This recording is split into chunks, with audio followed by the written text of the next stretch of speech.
لو لسه ما عملتيش الغريبة تعالي بقى لما اقولك على تكاتها وحركاتها وتطلع جميلة بالشكل ده وناعمة وسواها مظبوط جدا.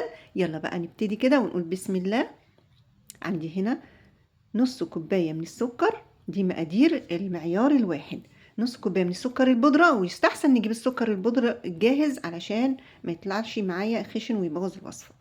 تمام. هبتدي ان انا ادخله، نخلته هنا مرتين، مرة بمصفى عادية ومرة بالمصفى اللي هي الدبل.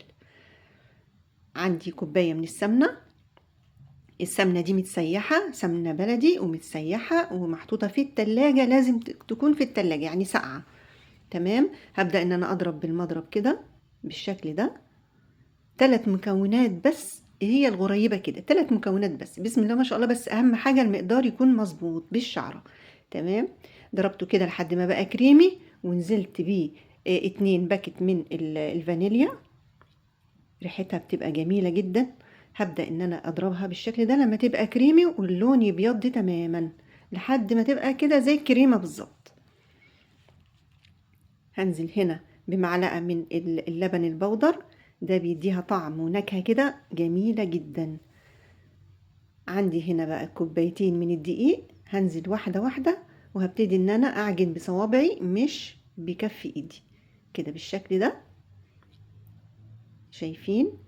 مش بعجن زي البيتزا، لا، هنا بنعجن العجن اللي هو العادي خالص بالصوابع لحد ما تبقى تنعم معايا بالشكل ده.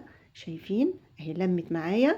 هبدأ ان انا اسلكها كده، هحط معلقة دقيق كده علشان حسيت ان هي بتلزق شوية، مش اكتر، معلقة واحدة مش اكتر.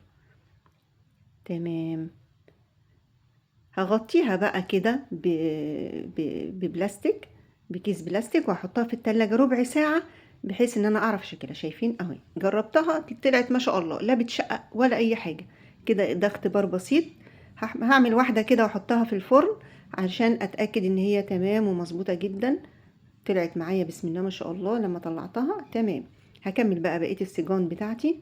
حطيت هنا المكونات الغريبة بتاعتي، شكلتها، وفي الفرن بقى 10 دقايق بالظبط على درجة حرارة 150 160 مش اكتر. شايفين؟ ناعمة جدا ودايبة جدا بسم الله ما شاء الله. وكمان لسه لما تقعد معايا هتنعم اكتر لحد العيد. شايفين اللون من تحت اشقر مش احمر ولا لون ذهبي.